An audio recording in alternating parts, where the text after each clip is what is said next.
Hello guys, welcome to my channel. इस video में हम 8.41 यानी 4 टॉपिक पढ़ने वाले हैं। Cell envelope and its modification. Most prokaryotic cell particularly the bacterial cell have a chemically complex cell envelope. जो most prokaryotic cell मतलब सबसे ज़्यादा मोस्टली जो प्रोकैरियोटिक सेल जो पर्टिकुलरली बैक्टीरियल सेल होती है ना, उनका केमिकल कॉम्प्लेक्स होता है सेल इन्वेलप। इस लाइन को आप याद रखेंगे।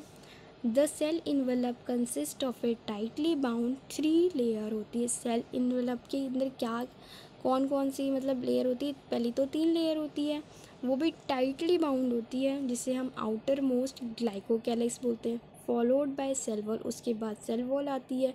एंड प्लाज्मा मेम्ब्रेन, मतलब सबसे अंदर वाली प्लाज्मा मेम्ब्रेन है, उसके ऊपर वाली सेल वॉल है, एंड उसके ऊपर वाली ग्लाइकोकैलिक्स है। और ये तीनों ही स्ट्रक्चर मिला के सेल इन्वेलप होती है, और ये टाइटली बाउंडेड स्ट्रक्चर है। ठीक है। और दो each layer of the envelope perform करता है डिस्टिंक्ट फंक्शन। डिस्टिंक्ट फंक्शन का मतलब क्या होता है? अलग ही फंक्शन, यानी डिफरेंट फंक्शन करता है। They act together as a single protective unit. अगर ये तीनों मतलब मिल जाए तो ये सिंगल प्रोटेक्टिव यूनिट यानी एक प्रोटेक्टिव यूनिट का काम मतलब बचाने वाला काम करेंगी। Bacteria can be classified into 2 groups on the basis of differences in the cell envelope.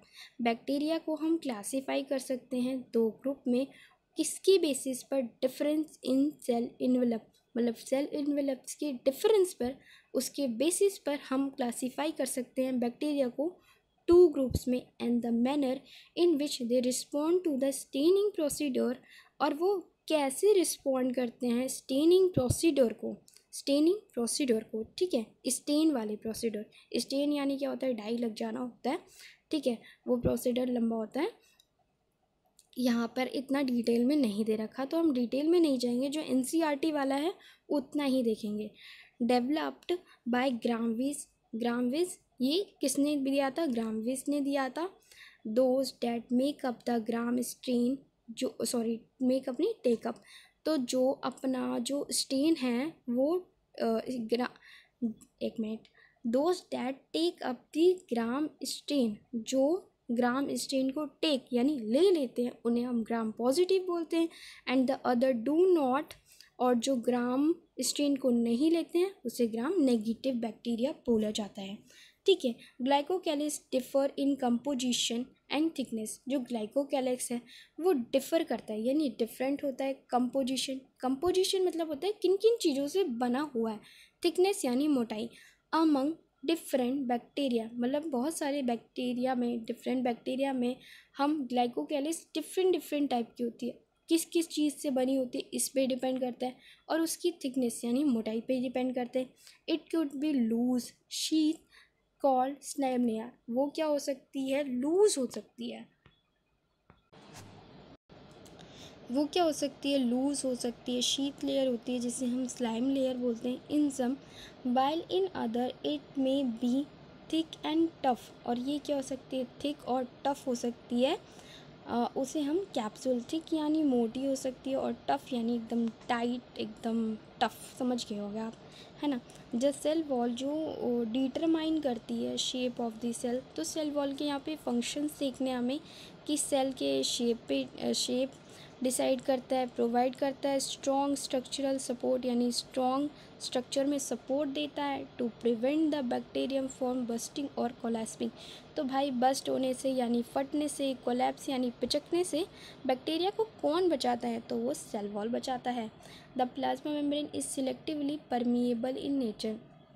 तो यहाँ पे लिखा हुआ है जो प्लाज्मा मेम्ब्रेन होती है वो सिलेक्टिवली परमिएबल होती है नेचर में, मतलब कुछ ही चीज़ों को वो क्या करती है? परमिशन देती है जाने के लिए, वो उसका नेचर है। ठीक है।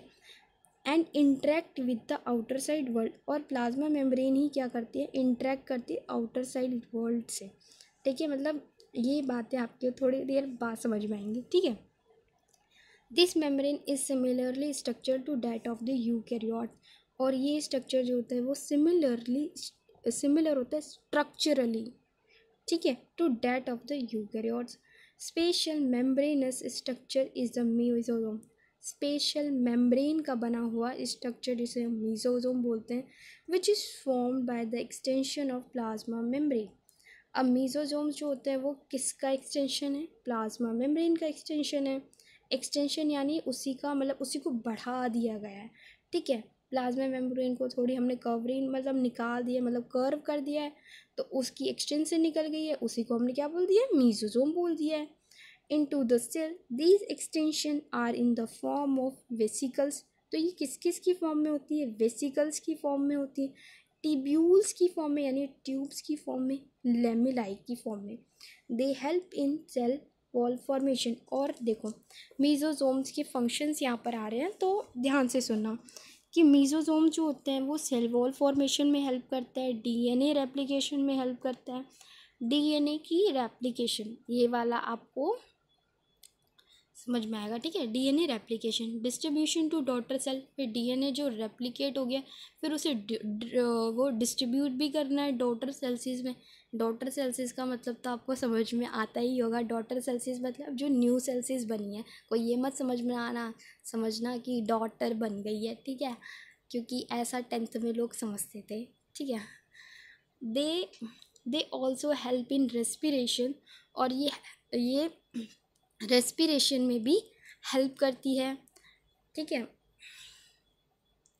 सिक्रेशन प्रोसेसेस में हेल्प करती है, मतलब सिक्रेट भी करती है कुछ कुछ चीज़ें।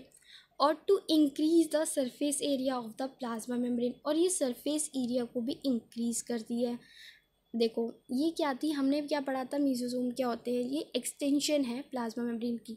मैंने आपको क्या बोला कि प्लाज्मा मेम्ब्रेन क्या होती है? कुछ कर्व हो जाती है, तो कर्व होगी यानी उसका सरफेस एरिया बढ़ गया, तो यही बोला है सरफेस एरिया बढ़ जाता है।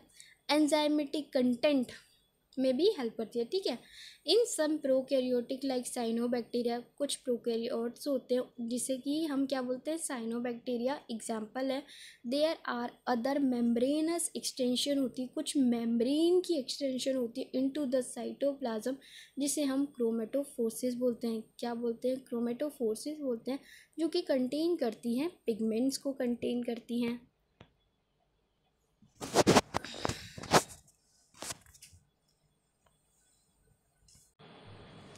बैक्टीरियल सेल जो होती है वो मोटाइल भी हो सकती है, नॉन मोटाइल भी हो सकती है। अगर वो मोटाइल होगी तो उनकी थिन मतलब क्या होता है? पतली, फिलामेंट यानी फिलामेंट्स की बनी होती है। Extension from their cell walls की एक्सटेंशन है। देखो प्लाज्मा मेम्ब्रेन की एक्सटेंशन मीजोजोम बोला गया था, और सेल वॉल की एक्सटेंशन को हम फ्लैजिला बोलते हैं, जो कि फिलामेंटस एक्सटेंशन होती हैं। बैक्टीरिया करता है, bacteria show a range in the number and the arrangement of flagella. जो बैक्टीरिया जो है वो शो करता है इन द नंबर में और अरेंजमेंट ऑफ फ्लैजिला मतलब बैक्टीरिया शो करेगा रेंज मतलब बहुत सारे नंबर में, और अरेंजमेंट होती है फ्लैजिला की। Bacterium flagellum is compose of 3 types. 3 parts होते हैं बैक्टीरियम फ्लैजिलम के, जिसे हम फिलामेंट, हुक और बेसल बॉडी बोलते हैं। जो फिलामेंट होता है वो लॉन्गेस्ट पोर्शन होता है, extend from the cell surface to the outside, cell surface से बाहर की तरफ जाता है। बिसाइड फ्लैजिला के साथ पिलाई और फिम्ब्राई आते हैं। आर ऑल्सो सरफेस स्ट्रक्चर होते हैं of the bacteria, but do not play a role in motility. और ये क्वेश्चन भी बनता है, ये PYQ है कि जो पिलाई और फिम्ब्रे है क्या वो मतलब मोटिलिटी में रोल प्ले करते हैं? तो नहीं, ये रोल नहीं प्ले करते हैं। द पिलाई आर इलोंगेटेड ट्यूबुलर स्ट्रक्चर होती है, जो पिलाई होती है वो इलोंगेटेड ट्यूबुलर स्ट्रक्चर होती है, made up of special protein, कुछ स्पेशल प्रोटीन की बनी होती है। जो फिम्ब्राई है are small bristle like structure, bristle like fibre होते हैं, स्प्राउटिंग ऑफ द सेल मतलब स्मॉल ब्रिस्टल लाइक फाइबर्स होते हैं जो कि स्प्राउट कर रहे हैं मतलब निकल रहे होते हैं सेल से।